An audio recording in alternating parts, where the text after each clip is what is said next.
તારીખ 16/3/2026ના રોજ રાજકોટ શહેર યુનિવર્સિટી પોલીસ સ્ટેશનમાં ભાવેશ ડાયાભાઈ વાણવી નામના એક યુવાનની મર્ડર વિથ એટ્રોસિટીની ફરિયાદ દાખલ થયેલ હતી.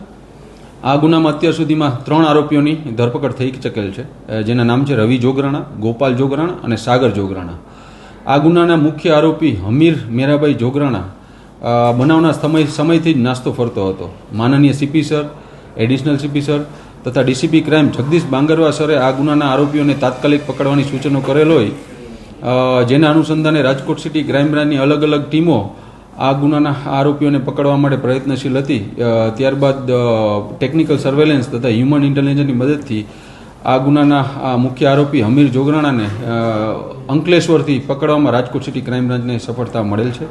આ ગુનાની વધુ તપાસ મદદનીશ પોલીસ કમિશનર શ્રી SC/ST નાઓ ચલાવી રહેલ છે, જેથી આ આરોપીને તેમને સોંપવાની તજવીજ ચાલુમાં છે. આ મર્ડરનું કારણ પ્રાથમિક પૂછપરછમાં એવું જાણવા મળેલ છે કે મૃતક ભાવેશ તેની પોતાની કોઈ સ્ત્રી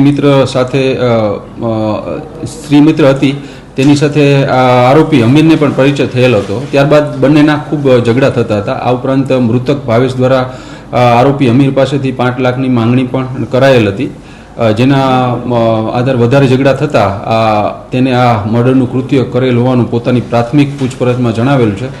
આ ઉપરાંત કોઈ બીજા કારણ હશે તો એ પણ વધુ તપાસમાં જરૂર બહાર આવશે. આ આરોપી હમીર વિરુદ્ધ અગાઉ રાજકોટ DCB પોલીસ સ્ટેશનમાં એક આર્મ્સ એક્ટનો ગુનો દાખલ છે. આ ઉપરાંત ગીર સોમનાથ જિલ્લામાં એક ચીટિંગનો ગુનો દાખલ છે અને ગાંધીગ્રામ પોસ્ટેમાં પણ IPC 283 મુજબનો ગુનો દાખલ છે. રાજકોટના અલગ અલગ પોલીસ સ્ટેશનમાં 8 જેટલા ગુનાઓ દાખલ છે.